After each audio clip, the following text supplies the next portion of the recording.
자, 만약에 누군가 행정청의 명령을 대놓고 무시하고 버틴다면 정부는 과연 어떻게 할 수 있을까요?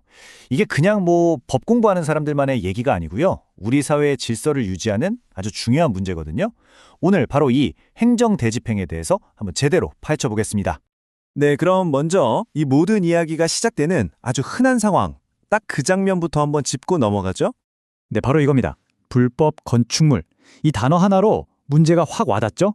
이렇게 버티는 사람한테 시청은 법적으로 대체 뭘 할 수 있을까요? 법은 과연 이런 상황을 어떻게 다루도록 되어 있을까요? 이런 골치 아픈 문제를 해결하기 위해서 행정법에 딱 마련된 제도가 있습니다. 그게 바로 오늘 우리가 얘기할 행정 대집행입니다.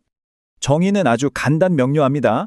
원래 그 사람이 했어야 할 일을 행정청이 대신 해버리는 거예요. 그리고 그 비용은 당연히 원래 의무를 지키지 않은 그 사람한테 청구하는 거죠. 말 그대로 대신 집행하고 돈을 받아내는 겁니다. 맞습니다. 셀프 집행권. 이 말이 딱이죠. 보통은 법원 가서 소송하고 판결받고 복잡하잖아요.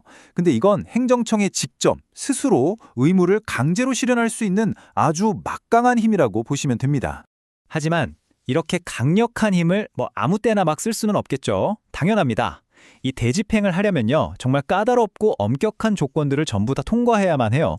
자, 그럼 이런 생각이 들 수 있죠. 아니, 그럼 사람이 뭔가 해야 할 일을 안 하면 무조건 다 대집행할 수 있는 건가? 그건 아닙니다. 여기서 아주 중요한 구분이 하나 나와요. 바로 공적인 의무냐, 사적인 의무냐 하는 거죠. 보시는 것처럼 원칙은 아주 명확해요. 대집행은 오로지 공법상 의무, 그러니까 법이 국가와 개인 사이에 정해놓은 의무에만 쓸 수 있습니다. 예를 들어서 친구한테 돈 빌리고 안 갚는다거나 물건 사기로 계약해놓고 안 지키는 거, 이런 사적인 계약 문제는 국가가 대집행으로 끼어들 수 없어요. 절대 안 됩니다. 자, 그럼 구체적으로 어떤 조건들이 필요할까요? 여기 4가지 핵심 요건이 있습니다. 첫째, 대체적 자귀 의무. 말이 좀 어렵죠? 쉽게 말해서 다른 사람이 대신해 줄 수 있는 일이어야 한다는 거예요. 철거 같은 거요. 둘째, 의무 불이행. 이건 당연하죠. 하라는 걸 안 했어야죠. 셋째, 이걸 그냥 내버려 두면 공익을 심각하게 해칠 우려가 있어야 합니다.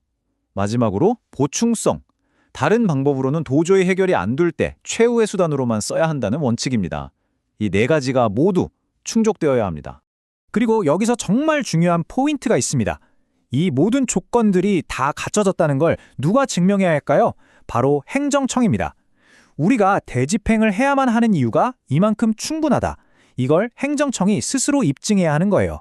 그 부담을 행정청이 지는 거죠. 오케이, 그럼 까다로운 조건들을 다 통과했다고 칩시다. 그럼 이제 실제로 어떻게 진행될까요? 법에 정해진 아주 명확한 4단계 절차가 있습니다. 이걸 반드시 따라야 해요. 자, 아까 그 불법 건축물 사례를 다시 가져와 볼게요. 첫 번째 단계는 계고입니다. 언제까지 스스로 철거하세요 하고 마지막으로 기회를 주는 일종의 경고장이죠. 근데 이걸 무시했다? 그럼 두 번째, 영장 통지가 날아갑니다. 언제, 누가, 어떻게 철거를 집행할 건지 구체적인 계획을 알려주는 문서예요. 그리고 세 번째 단계가 바로 실행. 포크레인이 와서 직접 건물을 부수는 거죠. 마지막 4번째는 비용 징수. 철거에 들어간 모든 비용을 원래 건물주한테 청구하는 겁니다. 아주 체계적이죠. 물론 예외는 있습니다. 모든 규칙에 있듯이요. 만약에 건물이 금방이라도 무너질 것 같아서 사람들이 다칠 위험이 너무 크다. 이런 진짜 긴급하고 위험한 상황에서는요. 저런 복잡한 계고나 영장 통지 절차 다 건너뛰고 바로 실행에 들어갈 수도 있습니다.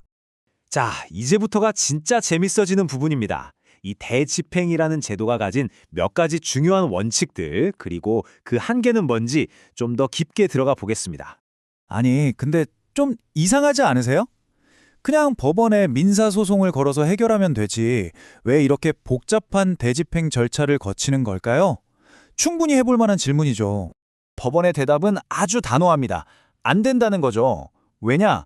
행정청한테는 이미 대집행이라는 훨씬 더 빠르고 직접적인 해결 수단이 있잖아요. 그런데 굳이 시간 오래 걸리는 민사소송까지 할 필요가 없다는 거예요. 이걸 법률 용어로 소의 이익이 없다고 말합니다. 이것도 되게 현실적인 문제인데요. 판례를 보면 이런 게 있어요. 건물 철거 명령을 내렸는데 그 안에 사람이 계속 버티고 있으면 어떡할까요? 이 사람을 끌어내기 위해서 또 별도로 퇴거 소송을 해야 할까요? 우리 법원은 아니다라고 봤습니다. 건물을 철거할 의무 안에는 당연히 그 건물에서 나갈 의무도 포함되어 있다고 본 거죠. 그래서 별도 소송 없이도 철거 집행이 가능하다는 겁니다. 자, 지금까지는 철거하라처럼 뭔가를 하라는 의무였잖아요. 그럼 반대로 뭔가를 하지 말라는 의무를 위반했을 땐 어떨까요? 여기서부터는 상황이 조금 복잡해집니다. 핵심은 이거예요. 예를 들어 여기에 물건 쌓아두지 마세요라는 금지 규정을 어겼다고 해서 행정청이 바로 가서 그 물건을 치워버릴 수는 없다는 겁니다. 그게 아니라 먼저 당신이 쌓아둔 저 물건들 치우세요 라고 시정명령을 내릴 수 있는 별도의 법적 근거가 있어야 해요. 그리고 그 시정명령을 따르지 않았을 때 비로소 대집행을 할 수 있게 되는 거죠. 한 단계가 더 필요한 셈입니다. 자, 오늘 좀 복잡한 내용들이 있었는데요. 이것만은 꼭 기억하고 가시면 좋겠습니다. 행정 대집행의 5가지 핵심 원칙 딱 정리해 드릴게요. 첫째, 오직 공법상 의무, 그리고 대신해 줄 수 있는 의무에만 적용된다는 것. 둘째, 아까 말한 그 4가지 까다로운 요건들은 경고장, 즉 계고를 보낼 때 이미 모두 갖춰져 있어야 합니다. 셋째, 계고, 영장, 실행, 비용 징수라는 엄격한 4단계 절차는 필수. 넷째, 대집행이 가능하다면 민사소송은 걸 수 없다는 거 기억하시죠? 마지막 5째, 뭘 하지 말아라는 규정 위반만으로는 안 되고 그걸 바로잡으라고 명령할 수 있는 별도의 법적 근거가 있어야만 대집행이 가능하다는 점. 이 5가지가 핵심입니다. 결국 행정 대집행이라는 건요, 그냥 정부가 가진 강력한 힘, 이게 끝이 아니라 그 강력한 힘을 법의 테두리 안에서 얼마나 신중하고 엄격하게 사용해야 하는지를 보여주는 아주 중요한 제도라고 할 수 있겠습니다. 여러분은 이 제도에 대해서 어떻게 생각하시나요?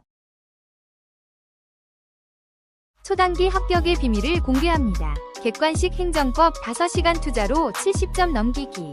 후몽에서 570 행정법을 검색해보세요. 고정 댓글 링크를 클릭하시면 570 행정법 퀴즈 천재 체험판을 무료로 이용해보실 수 있어요.